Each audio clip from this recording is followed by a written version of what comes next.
C'est l'autre grand titre de l'actualité, un événement important et toujours très attendu dans la vie politique américaine. Donald Trump s'apprête à prononcer son discours sur l'état de l'Union devant les deux chambres réunies en Congrès au Capitole, l'immeuble que vous voyez. Coup d'envoi à 21h à Washington. Il sera 3h du matin à Paris, Genève ou encore Berne. Avec nous pour en parler, François Durper, bonsoir. Bonsoir Mohamed. Soyez le bienvenu sur TV5 Monde. Vous êtes historien spécialiste des États-Unis. Vous êtes notamment l'auteur du livre Unité, réinventer les présidents américains face à la nation. C'est aux éditions Ellipse. Alors avant de voir dans quel contexte se déroule ce discours sur l'état de l'Union, quelques mots d'abord sur son origine même. C'est quoi ce discours? C'est présenter un programme? Mais c'est un discours qui est inscrit dans la Constitution, dans les institutions américaines. C'est tous les ans le président qui se rend devant le Congrès. Vous savez que c'est un régime présidentiel. Normalement, le président ne va pas devant le Congrès et il présente un petit bilan de l'année passée, et puis il se projette sur l'année qui vient avec un champ lexical qui est tout le temps le même. Surmonter les divisions, il va le dire, notamment Donald Trump probablement. Surmonter les blessures, créer des coalitions, l'unité. Ce pays s'appelle les États-Unis d'Amérique. Comment on fait l'unité à partir de cette diversité d'États, cette diversité de population? Et ce qui est intéressant, c'est que c'est contre nature pour Donald Trump, parce que Donald Trump, il a été élu avec une minorité de voix, et c'est pas celui qui cherche à élargir son électorat.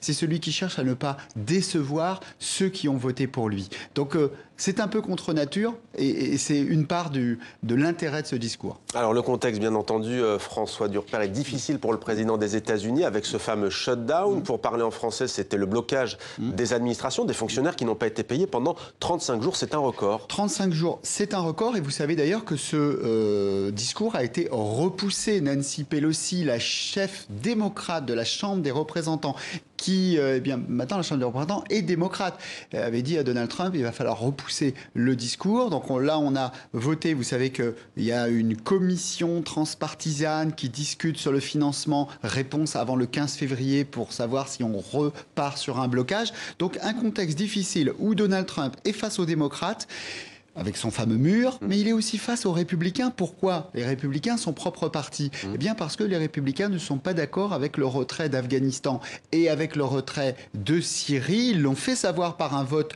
jeudi dernier. Alors là encore, Donald Trump, il aime bien discourir avec un public qui lui est acquis. Ça sera la première fois qu'il aura face à lui un congrès hostile. On aura une oreille vers Donald Trump et une oreille vers les congressmen. Est-ce qu'ils vont chahuter le président? Ça sera une partie du suspense cette nuit. Alors François Durper, selon l'entourage de Donald Trump, il devrait faire un plaidoyer en faveur du compromis. Vous l'avez dit, c'est pas son habitude. On dit même qu'il va sans doute faire un compromis pour la courtoisie. Ça, on verra ce que dira Donald Trump tout à l'heure. Sur les grandes lignes, il devrait quand même défendre à nouveau son bilan économique qui, quoi qu'on pense de Donald Trump, est excellent. Oui.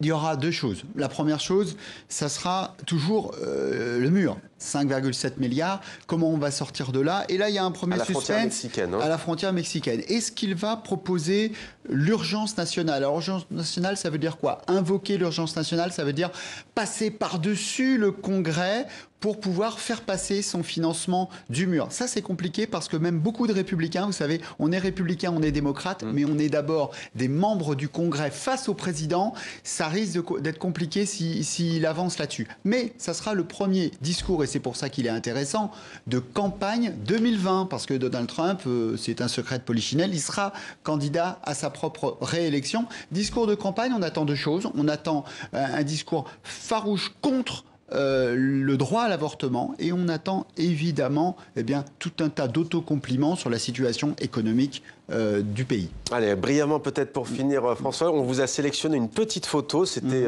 le 2 février, donc c'était samedi, il y a 3 jours. On voit Donald Trump qui joue au golf avec un certain Tiger Woods, et ironie du sort, c'est tombé au moment où un site internet américain dit qu'il n'est pas très assidu, 58% de son temps serait consacré, on va dire, pas à la flânerie, mais en tout cas il ne serait pas vraiment au boulot. Quoi. À Twitter.